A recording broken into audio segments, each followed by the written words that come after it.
I'm the crazy guy who, along with a couple of other friends, decided that we would form the Dagga Party of South Africa in 2009 in Robertson in the Langeberg municipality. And we got about 3,000 rand together and tried to run a campaign against the DA. Obviously, we got flattened by millions of dollars, but we could see our constituency giving support, even though they weren't able to give support at the ballots because none of them were registered. Okay, so we are now registered nationally, but we haven't participated in any nationwide scale of elections in any way. But as a result of starting the Dagga Party, the cops started arriving at my house and taking me in for small amounts of seeds found here and there. And when I asked the lawyers if they would be prepared to help me, it was going to cost thousands. And when I asked legal aid to help me, they said, "I'm sorry, we're not prepared to help you." And so obviously the Dagga couple had just achieved their stay of prosecution in the North Gauteng High Court. So I took their documents that they had submitted and I read them all, and I smoked a lot of cannabis and thought about it further, and words began to sort of boil up about how I felt about the situation, and I started writing them down, and they became my plea statement, stating that I considered this to be political persecution based on the forming of the Dagga Party. I couldn't plead guilty because there was no victim of my so-called crime. I couldn't plead not guilty, and you should never plead not guilty because they will write down not guilty and then find you guilty. You have played their game and they're going to nail you for it. So when you plead, well, let me go through a process of, this is about what you can do if you get bust. There's the one option if you have 25,000 bucks, but there's another option which is DIY justice for yourself. No lawyers, no legal aid, and you spend 550 rand for the printing of the documents, plus a trip to the High Court in Cape Town, perhaps twice, plus maybe you would donate me 200 bucks to go and serve some papers for you. Okay, so the way it happens is you get arrested, and the first thing you must do is just stay calm and stay cool.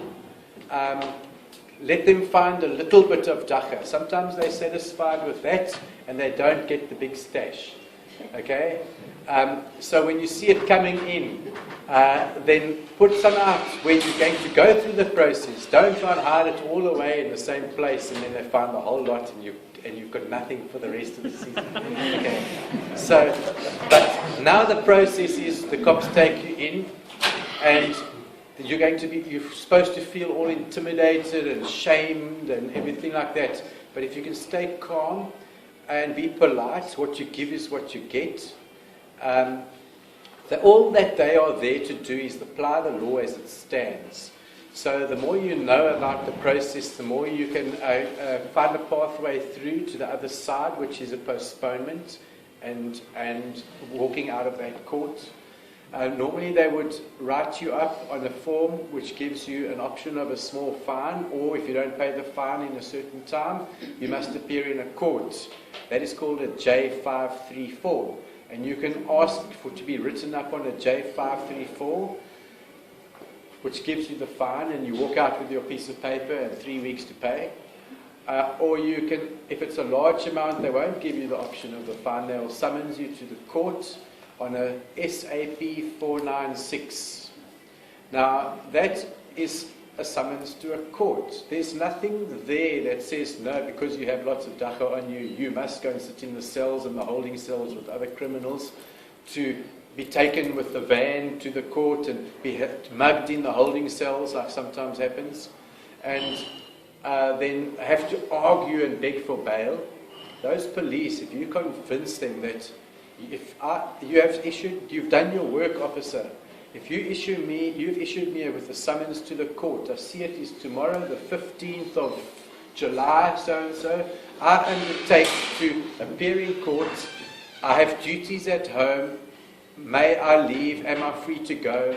I undertake to appear in the court on this summons. By saying those words, you force them into have to act reasonable. So they might allow you to go. Then, in my case, the first time they let me go home to feed my livestock with this piece of paper, and I appeared in court. So I learned something there. The third time, they held me for 3 days over a public holiday and stuff, even though they knew that I had, this was now for like a tablespoon of leaf. They kept me for 3 days. But by that time, I was well known for refusing to participate in the legal thing. And I refused to pay my first 50 Rand fine, and I said I want to take this to the Constitutional Court on my rights to use this plant. And the first time, after having fumed and fretted about writing my plea statement, I read it to the court. They said you have a month to produce documents substantiating your claims that this is a medical beneficial, harmless, benign plant. And I did. So he gave me another 6 months to apply to the High Court for a stay of prosecution, as the Dagga couple did. I had their documents. I wrote my own documents based on theirs and how I felt. And we got smashed down hard by an acting justice in the High Court. He said, no, never will I ever allow anyone to not be prosecuted for Dagga, and you're out. I applied for leave to appeal. He refused it. I appealed anyway. The Supreme Court of Appeal said, no, you have a little chance of success. And by a miracle, my magistrate, who I think was kind of on my side all the way, said, okay, to the prosecutor, for the Christmas period, withdraw all charges. Get your books clean for the Christmas period. Start it in the new year again. Reinstate the charges in the new year. But what he did there is he actually allowed me a second chance. And we nailed it on the second chance. We got a stay of prosecution. And by that time, Russ Gareth Prince had also, the Rasta from the year 2000, who'd claimed his right to be a practicing lawyer, but who was refused because he used Dagga. He had been granted a stay of prosecution in the Western Cape. So Russ Gareth Prince opened the door for the Western Cape. And from then, since then, we've used the same papers with different people's names on them to get about, I think it's 11 stays of prosecution in the Western Cape High Court. Western Cape is leading the way.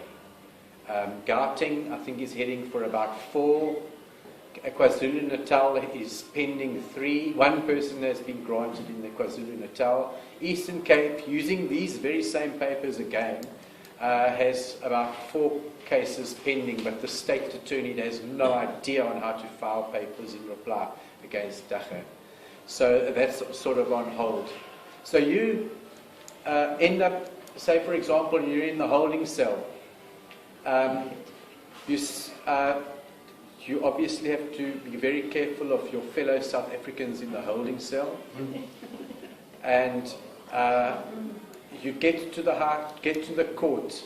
It's very reasonable to ask a magistrate to, Your Honour, I undertake to attend all hearings in relation to this case in the future upon your instruction.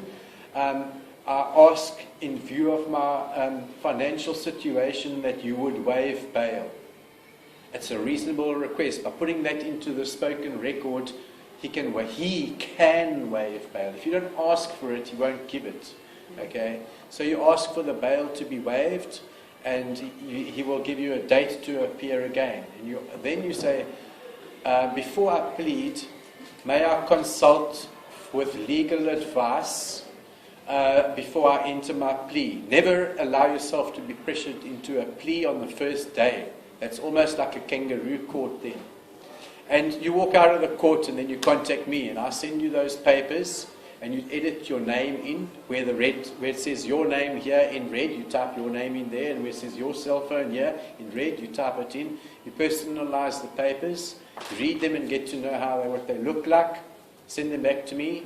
I check through and send them back to you for printing.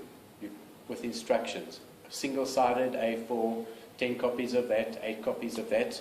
Now you do 7 copies of the application for a stay of prosecutions, which summonses the Minister of Justice, Director of Public Prosecutions, and your local magistrate.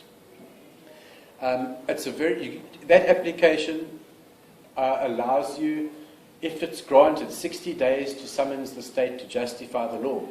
Mm-hmm. But you hammer that in at the same time, and you take that document, you print that, and when you go and walk the files and serve the application for a stay, you're also at the same time serving your summons of the state to justify the law, which is very much also modelled on the Dagga couple papers, but the weed had a lot to say when I was writing mine about stuff that I listen to my inner voice as I hear when I use cannabis. It's always been a teacher and guide to me, and so I take it very seriously. It's not a matter of just to get goofed and forget about responsibilities. So the Cannabis has written these papers as well. You can have faith in them. And yes, so the summons of the state is now piling up. We've got about 15 piled up in the State Attorney's Office. All these people who fight off their prosecutions join the Western Cape Mission to summons the state. The state has replied, and now I'm busy slogging through their reply, which includes statements like Dagga is more dangerous than alcohol and tobacco. Okay, and that is from the Medical Research Council. Okay, so that is the state of stupidity that we're dealing with, and it's when you speak legalese, it's unlimited fight club. You've got to smash them into the ground with all the evidence that you've got, and it's not a very nice thing to have to do. I have other interests, and so that's how you can fight back. If you ever get bust, there's no need for fear. There's a pathway to walk through the magistrate's court out the other side, and then you hammer them in the High Court. You clog up the lower court. You clog up the High Court, and I'm looking for people to do the same. Okay, now it's time to really fill it up completely. And so I delegate. I don't fill in your forms for you. I send it to you because I can't actually handle them all. Once you serve those papers, you get within 15 days you get a notice of intention to oppose or abide by the court's decision, or sometimes even to not oppose in any way. And 15 days after that, they must file, if they're going to oppose, they file papers in reply saying why they do oppose. Most times they file notice of intention to oppose, and they never file those papers in reply. Then we write a letter of demand, demanding the papers in reply in 5 days' time. If they still don't provide those papers in reply, we go for set down. It's a notice with the little heads of argument. Heads of argument is like a summary of the fact that we summons them, they no oppose, and yet didn't reply. You just put all that down for the court judge to read, and a date is given, and we appear many times. So most of the time there's no state attorney representative. The director of prosecutions doesn't pitch up, and the matter is granted. And so it's getting pretty automatic out there in the High Court. Now and then you get an acting justice who's not confident, so she will postpone so that it's somebody else who gives the order, and might say, well, we'll give the state extra time to oppose.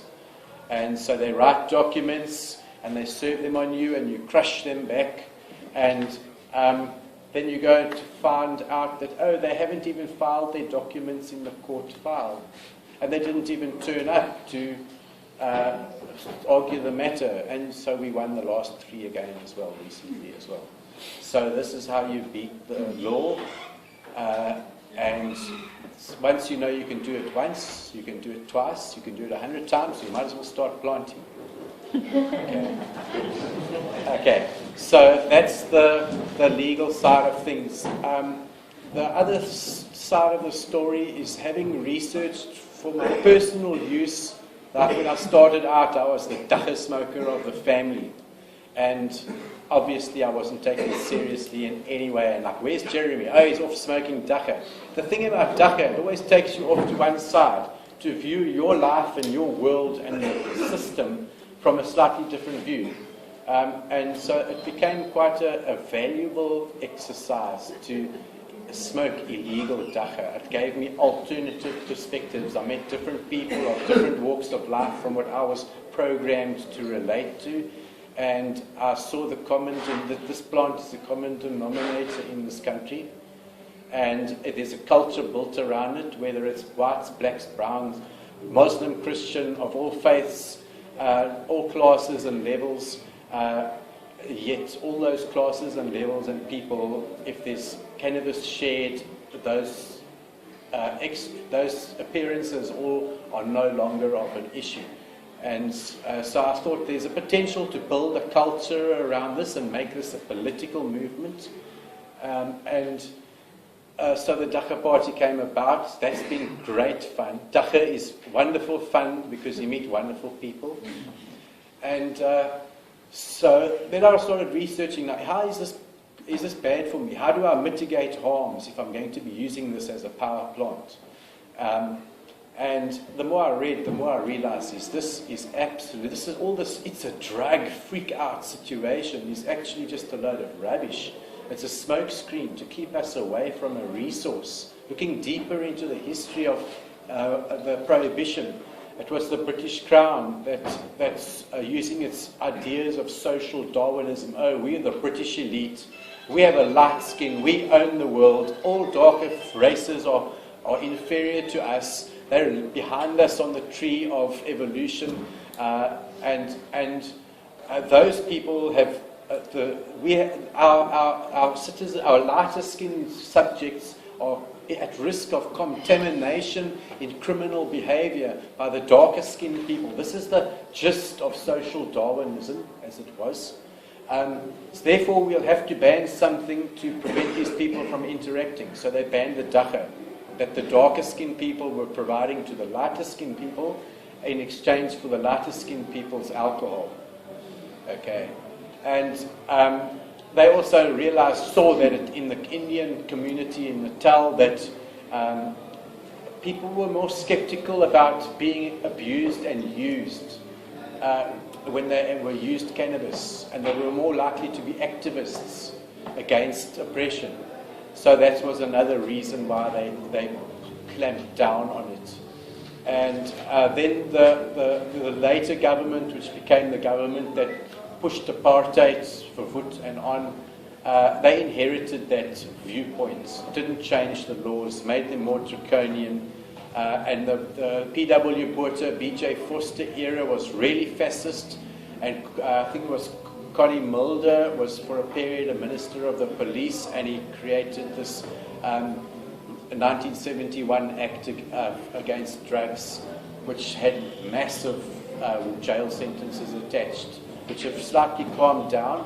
But our government still inherited the Illicit Drugs and Trafficking Act from the apartheid government, and all they changed was one word, which was except dronabinol. In other words, cannabis is illegal, all THC is illegal, all aspects of the cannabis plant are illegal, except dronabinol, which is extract of THC. And the reason why they put that in was in order to sell a government parastatal which had the rights to cannabis extract, dronabinol, which had been discovered by Botriver and his friends in the Project Coast bioweapons program, that cannabis was wonderful for treating the AIDS and, not AIDS, the issues with relating to chemo side effects and debilitation from cancer. And so dronabinol, cannabis extract, was discovered by our apartheid government, privatized into a private company, and then sold off just before the new government came in. And this, I think dronabinol is still being produced by Aspen Pharmaceuticals in Port Elizabeth, the old Lennon's Medical, and they are growing cannabis somewhere in this country to extract dronabinol, whereas we are all prosecuted.